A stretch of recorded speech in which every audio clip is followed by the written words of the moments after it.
Voilà parti donc pour une nouvelle après-midi de trading. Donc comme d'habitude, on regarde un petit peu les supports et résistances, donc à tracer éventuellement un petit peu plus en haut et en bas, mais surtout éviter d'en tracer trop.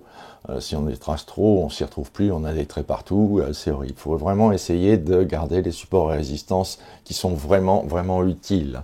Alors aujourd'hui, ça va être aussi un petit peu différent de d'habitude, parce que je vais introduire une notion supplémentaire, notion qui a été vue dans le dernier webinaire sur les bandes Mogalef. Donc il s'agira donc des bandes Mogalef. Alors là, vous voyez que dans un premier temps, je regarde un petit peu les indicateurs. Sur la STPMT, on est en train de remonter et on commence une petite descente. Donc voilà les bandes Mogalef qui sont, comme vous le savez sans doute, une projection sur l'avenir du range futur, avec un point central, avec un range haut, un haut de range et un bas de range que vous trouvez ici, deux parties, donc en rouge et en vert, une partie haute et une partie basse tout simplement. Voilà, donc voilà, vous voyez ici que je regarde le répulse avec une petite divergence baissière de répulse, sachant qu'on est en début maintenant de phase baissière. Bon, j'enlève les Mogalef pour ne pas que ça perturbe trop le graphique, pour épurer un petit peu le graphique. Et là, donc, on se trouve dans une situation où il va être possible éventuellement de prendre, puisqu'on est en tendance baissière, de prendre un trade, de commencer un trade. Voilà, une situation donc de commencer un trade un petit peu plus tard, là vous voyez, et puisqu'on passe sous la MM20 et puis qu'on est même en train de la retourner, bon, c'est peut-être un petit peu tard, j'aurais dû me décider un petit peu plus tôt, donc éventuellement pour rentrer maintenant dans le trend baissier. Alors il faut savoir qu'on aura une statistique aussi à 16 heures, donc il faut s'attendre à ce que ça bouge un petit peu à 16 heures. Il faudra donc pas trop serrer les stops ici en l'occurrence. Donc voilà, je prépare ici mon ordre, vous voyez le stop et l'objectif, donc j'éloigne un petit peu, ça y est c'est parti, vous voyez, -1, donc ma position actuellement est de 1 contrat sur le dos à la baisse. J'ajuste un petit peu les supports à résistance, là je mets mon stop, les stops et objectifs. Là, je mets donc mon stop au-dessus du dernier haut marqué, pas trop serré toujours, Essayez de garder une certaine distance en cas de volatilité un petit peu exagérée, et comme on attend une volatilité un peu forte, à la fois sur 15h30 et sur 16h, il faut un petit peu se méfier, donc, et, quand on est dans une position ici, dans le sens de la tendance, essayez de rester en position. Voilà, donc un petit peu plus tard, on voit que le support à 860 est actuellement donc cassé. Le stop ici reste dans la même position, vous voyez. L'objectif, je le recule un petit peu. Bon, l'objectif, ça, on peut le bouger dans un sens ou dans l'autre. Donc on s'attend maintenant quand même à une petite augmentation, une petite montée au niveau de la STPMT, c'est-à-dire une petite phase haussière, qui ne devrait pas tarder à arriver. On voit que les bandes Mogalef, un petit peu plus tard, on se retrouve dedans. Les bandes Mogalef, donc avec un haut ici, là, voilà l'ouverture de 15h30, donc on voit que ça commence à remuer un petit peu plus sérieusement. On vient taper ici sur le haut de la bande Mogalef, on est en phase haussière de cycle, mais on n'arrive pas à passer vraiment le haut. Vous voyez, on a tapé au-dessus, ça, il n'y a pas de problème, mais on est en train de redescendre, c'est-à-dire qu'on a été repoussé au niveau à peu près de la bande supérieure, de la partie supérieure des bandes Mogalef. Le volume, bien sûr, augmente en conséquence, c'est l'ouverture des marchés US. C'est un moment où le marché oscille en avant, en arrière, etc. Bon, c'est pas très grave, c'est de l'agitation, donc il faut simplement essayer de tenir sa position si on est en position, et si on n'est pas en position, eh bien, il faut essayer de prendre position sur une exagération, ou bien à la hausse, ou bien à la baisse. Voilà, un petit peu plus tard maintenant, on voit que effectivement les cours ont été rejetés complètement sur le haut de la bande Mogalef. Là, on vient d'en taper le bas. Au niveau de la STPMT, vous voyez que c'est relativement plat. Donc ici, je prépare un ordre éventuellement pour une continuation au niveau des bandes Mogalef, puisque je sais que là, je suis dans une chance de continuation qui est très élevée. Donc voilà qui est fait. Le deuxième contrat à la vente est pris. Bon, je bouge un petit peu l'objectif simplement pour y voir plus clair. Un graphe un petit peu plus grossi. Pour l'instant, vous voyez, je ne bouge pas mon stop, mais je ne vais pas tarder sans doute à le faire. On continue, on regarde un petit peu au-dessous de la CPMT, du répulse, pardon, on est en phase de baisse. Là, je rajuste un petit peu mon stop. Ça devient relativement nécessaire. Et vous voyez, je ne serre pas trop quand même, parce que je peux m'attendre d'ici 25 minutes à encore une augmentation de volatilité. Un petit peu plus tard, ici, vous voyez les 15h55 et passé, on est presque pratiquement sur 16 heures, donc on ne va pas tarder à avoir une petite agitation. Il nous manque encore quelques secondes. Je regarde un petit peu, j'éloigne un petit peu mes objectifs pour ne pas être pris directement si jamais le marché s'écroule d'un coup, de manière à pouvoir me laisser un peu la latitude d'agir plutôt que d'être pris par le marché, par une brusque impulsion baissière, et puis rater le reste du mouvement, en fait. Voilà. Donc ça va pas tarder. Voilà le bougie de 16 heures, donc c'est parti. On a la news qui arrive. Hop, on commence à s'agiter. Bon, c'est à peu près ce qui était prévu. Alors ce qu'il faut guetter ici, c'est la pente de la moyenne mobile 20, qui est bien descendante. Qui a servi plus ou moins de résistance, enfin qui a plus exactement et s'est établi à peu près sur une zone de résistance. Alors là, il aurait fallu probablement à ce niveau-là, vous voyez, renforcer encore la position. Maintenant, là, j'ai préféré attendre de voir ce qui se passe au niveau de la news, c'est-à-dire attendre 5-10 minutes de manière à ce que le marché soit stabilisé. De toute façon, bon, j'ai mes stops, j'ai un risque qui est encore relativement important, mais mes stops, je peux les rapprocher.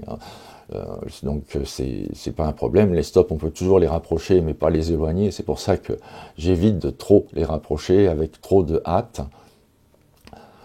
Là, on voit que pour la deuxième fois, on se heurte au niveau approximatif de la MM20 descendante. Là, je voyais, je mets les bandes Mogalef, je les affiche, mais attention, tant que la bougie n'est pas finie, la toute dernière partie de la bande Mogalef ne sera pas définitive. Les niveaux des bandes ne sont définitifs qu'à la fin de la bougie. Donc pour l'instant, la moyenne mobile 20 tient. Il faut maintenant essayer de guetter un renforcement si possible pour voir si le marché continue à baisser, pour rester dans la tendance. Donc là, je vais essayer donc de monter une position à 3 niveaux. Un premier niveau que nous avons vu, un deuxième niveau qui a déjà été fait, mais j'attends pour le troisième niveau qu'on soit en dessous de mon deuxième niveau de vente. Parce que je n'achète ou je ne vends jamais que dans le sens du mouvement. Donc le renforcement ne peut se faire que dans le sens de la baisse ici. L'ordre est en place. Maintenant, c'est pas évident que je le déclenche, puisque, comme je vous le disais, on est en dessous, on est au-dessus. Ah, ça y est, on commence à passer en dessous de mon niveau de renforcement baissier. On hésite un petit peu. Bon, il faut voir qu'on a 37 800 qui est juste en dessous, qui est un chiffre rond qui peut éventuellement jouer. Donc, j'attends un petit peu de voir. Pour l'instant, vous voyez sur le haut des bougies, on a des mèches relativement importantes, ce qui fait que ce qui montre qu'on a été quand même repoussé de façon assez forte, puisqu'on a perdu une trentaine de points, une quarantaine de points par rapport au plus haut de la statistique. Là, il me reste à voir un petit peu le niveau des bandes. Vous voyez, maintenant, ça, c'est un niveau de bande définitif. Et on voit que le haut de bande et la MM20 sont des points de repère qui sont assez intéressants. Donc maintenant, j'ai des chances d'aller en dessous de 800, de 37 800. Donc je vais essayer de prendre position en renforcement à ce niveau-là et de lâcher ce dernier renforcement un petit peu plus tôt. De manière à ne pas rester en position maximum trop longtemps. Voilà, là on est au niveau, vous voyez, on est pratiquement au 37 800, on passe légèrement en dessous, j'ai mis un ordre déclenchement à 94, 794. Là, j'ajuste un petit peu mes stops actuels, les objectifs, je les laisse en place. Et il suffit maintenant d'attendre, de voir si le marché me donne l'occasion de prendre un renforcement, un nouveau renforcement en dessous donc de 37 800. Oui, c'est ça.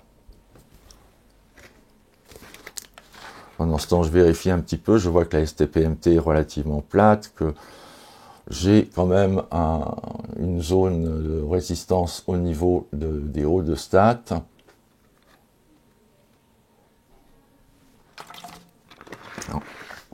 Vous voyez, ça ne se fait pas forcément immédiatement, les prises de position. Vous voyez, comme le marché hésite sur les 37 800, là, je vais valider l'ordre, je pense, parce que je ne l'ai pas mis en automatique. Voilà, ça y est, en fait, il est passé. Donc voilà, le troisième renforcement. Maintenant, j'ajuste un petit peu mes stops et je peux me permettre de les mettre au niveau de l'endroit où les cours étaient repoussés lors de la statistique, parce que si on retourne vraiment sur ce niveau-là, c'est que le mouvement est quasiment fini. Le mouvement, s'il doit continuer à faire des plus bas. S'il revient au niveau de la statistique, c'est pas la peine d'y penser. Hop, je jette un coup d'œil sur les bandes, vous voyez, on est toujours dans la dernière petite bande, qui est en continuation de la précédente, donc avec une probabilité beaucoup plus forte que la bande prochaine soit encore une bande descendante, encore en dessous. On arrive au niveau pratiquement d'un support que j'avais tracé, vous voyez, en bleu. Donc là, je commence à amener ma sortie de renforcement, de manière éventuellement à essayer de sortir juste au-dessus du support qu'on avait déjà atteint, mais bon, je ne l'ai pas fait assez tôt. Je suis toujours donc à 3 positions. J'attends, là, voilà, là je suis prêt pratiquement, donc j'ai pris mon stop, je le place. Et voilà, donc je suis sorti de la troisième position, c'est-à-dire du deuxième renforcement. Vous voyez, on n'est plus qu'en -2 en position. Là, je rejette un coup d'œil sur les répulses, voir si on a été repoussé de façon trop puissante, ce qui n'est pas le cas.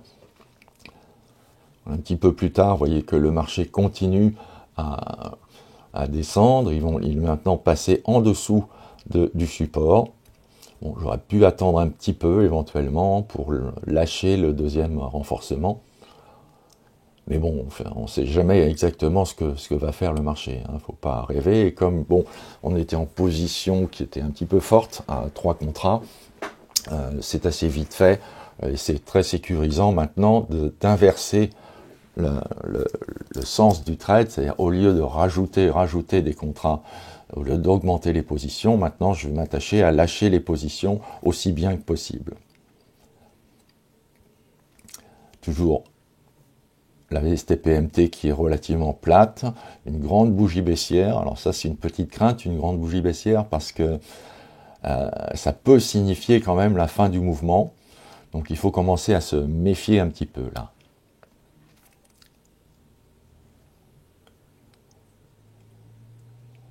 On voit que j'hésite un peu à ramener les stops. Ce que je fais finalement, c'est-à-dire je me mets juste au-dessus de la grande bougie. Voilà, une fois qu'elle est finie, je me mets donc en dehors par contre de la nouvelle bande Mogulev qui est tracée déjà. Voilà, que l'on retrouve un petit peu plus tard, que l'on voit un petit peu plus tard. Là, je commence à me dire, il faut sortir de position là. C'est-à-dire que je prends sur le support, je sors cette fois mon premier renforcement, il ne me reste plus qu'un contrat. Je place mon stop légèrement au-dessus du mouvement précédent, je vois qu'il y a une possibilité de divergence sur les répulses, bien que les répulses globalement soient toujours, et répulses longs soient toujours orientées à la baisse. Sur le répulse 1 en rouge, là, vous avez une possibilité de divergence haussière qui nous indiquerait l'arrivée sur un support, bon, ce qui est le cas puisque c'est un support que j'avais tracé. Et voilà, on se retrouve là un petit peu plus tard et je m'aperçois que tout est en train de se retourner. Tout est un petit peu contre moi, donc il semble que la tendance, en fait, n'ait pas été aussi loin que je l'espérais. J'attends un petit peu voir si les cours ne seraient pas éventuellement repoussés. Et finalement, vous voyez, je descends le stop pour lâcher la position. Donc je lâche complètement la position, je suis sorti de position. Donc là, ça n'a pas été parfait au niveau barrique, puisque je n'ai pas pu amener plus loin, en fait, mon trade. Et j'étais obligé de le sortir sans avoir un gain aussi important que ce que j'aurais souhaité lors d'un trade qui serait déroulé de façon parfaite. On voit que la STPMT était en train vraiment de se retourner, ainsi que toutes ses composantes, même les composantes longues qui étaient très basses jusqu'à présent. Vous voyez, en bleu et en jaune ici, les composantes longues donc étaient quand même en train de commencer aussi à se retourner, tirées par les composantes courtes. Donc voilà, globalement, en fait, le trade qui s'est assez bien déroulé. Maintenant, c'est pas un trade parfait, loin de là, parce que je ne suis pas rentré exactement quand il fallait. Je ne suis pas sorti exactement parfaitement. Et vous voyez là, les cours tels qu'ils se sont comportés. Moi, l'objectif, en fait, c'était au niveau de la bande basse, de la partie basse des bandes Mogalef. Alors, je vous rappelle que les bandes Mogalef, si ça vous intéresse, si vous ne les avez pas prises, vous pouvez les retrouver le webinaire que j'ai donné sur les bandes Mogalef, qui est en clair, et il n'y aura pas de problème. Voilà, à la fin de journée, là, je vous l'ai mis aussi, de manière à vous montrer que on n'est plus en tendance, on était en corrective à partir du moment où le marché s'est inversé, la corrective a fait son œuvre, c'est-à-dire qu'on est revenu sur la zone neutre, sur le retracement 90. Voilà, j'espère que ça vous aura apporté de voir un petit peu comment j'ai tradé ce jour-là, et je vous dis à très bientôt. Au revoir.